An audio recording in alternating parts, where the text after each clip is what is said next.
29। इस काया नगरी में रहते जब अविनाशी दर्शाते हैं, तब जीवन के नंदन वन में अमृत के फल फल जाते हैं।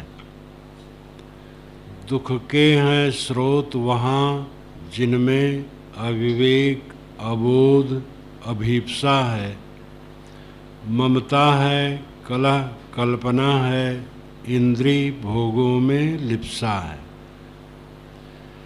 जिनको मनवाना है सबसे अपने को पूज्य महशाली, उनका मन कभी न होता है प्रज्वलित पीड़ाओं से खाली। जिनके मन में मानापमान, दुख सुख अरिमित्र बराबर हैं, मानस के निर्मल निर्विकार व सदा शांति के सागर हैं। सुख अरिमित्र बराबर हैं, मानस के निर्मल निर्विकार व सदा शांति के सागर हैं। इस काया नगरी में रहते जब अविनाशी दर्शाते हैं। ये शरीर एक नगरी है। इसमें एक बादशाह रहता है जो चेतन आत्मा है और अविनाशी है। पूर्व एकादश द्वार मजस्या विक्र चेतसा, एकादश दरवाजे का ये नगर जिसमें अज और अवक्र चेतन निवास करता है। अज नाम अजन्मा, अवक्र नाम सरल। 10 द्वारे का पिंजरा तामे पंछी पौल, 9 द्वारे पूरे देही। गीता 9 द्वार, सदगुरु कबीर 10 द्वार, कठ उपनिषद 11 द्वार कह करके इस काया नगरी का वर्णन करते हैं। इस काया नगरी में अविनाशी बादशाह चेतन निवास करता है मैं के रूप में। यह जब साक्षात्कार हो जाता है, स्वरूप का, आत्मा का साक्षात्कार हो जाता है, तब जीवन के नंदन वन में अमृत के फल फल जाते हैं। इस जीवन के नंदन वन में, नंदन वन इंद्र का वन,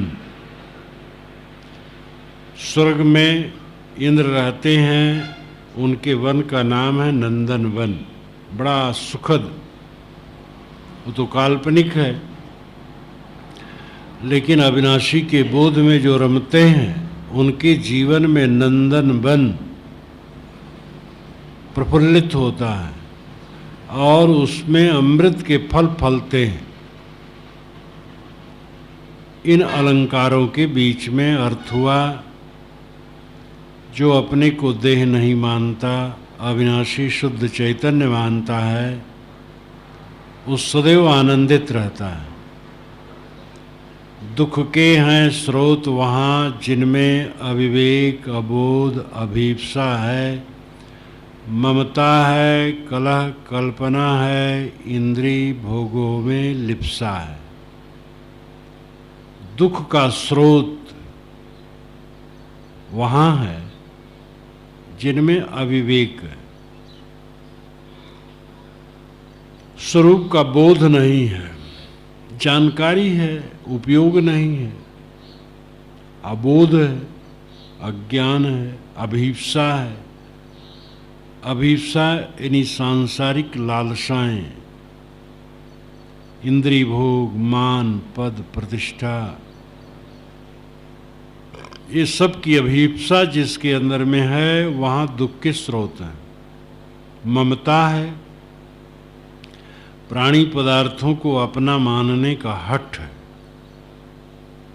एक तो व्यवहारता कुछ हल्का हल्का मानना पड़ता है, लेकिन अविवेक पूर्वक दृढ़ ममता है, कलह है, झगड़ा झंझट करने पर उतारू है, कल्पना है, मन में नए नए भोगों को भोगने, ये करूँगा तब ये करूँगा तब ये करूँगा, मेरे सामने कौन आ सकता है, इस प्रकार की कल्पना है।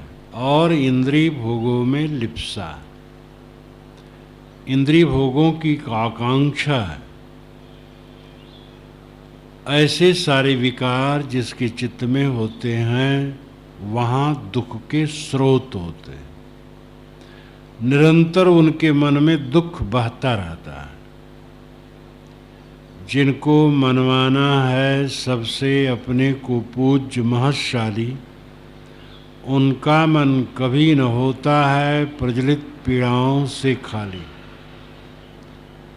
जिनके मन में ये भावना है कि हमें लोग पूज्य माने, महत्शाली, महान विशाल माने, गुरु माने, उनका मन प्रज्वलित पीड़ाओं से खाली नहीं रहता है। प्रज्वलित पीड़ाओं, पीड़ा में प्रज्वलित विशेषण है। इन्हीं अत्यंत पीड़ा, सदैव अशांत रहते हैं ऐसे लोग।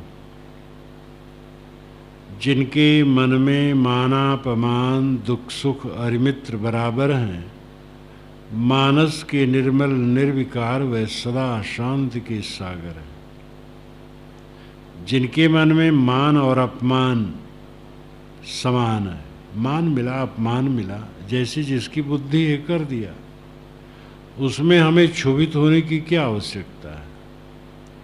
दुख और सुख आते और जाते हैं, कोई अरि है कोई मित्र है, लेकिन इनमें समबुद्धि है। मानस के निर्मल निर्विकार, वह मन के निर्मल हैं, निर्विकार हैं। ऐसे लोग सदैव शांति के सागर होते हैं।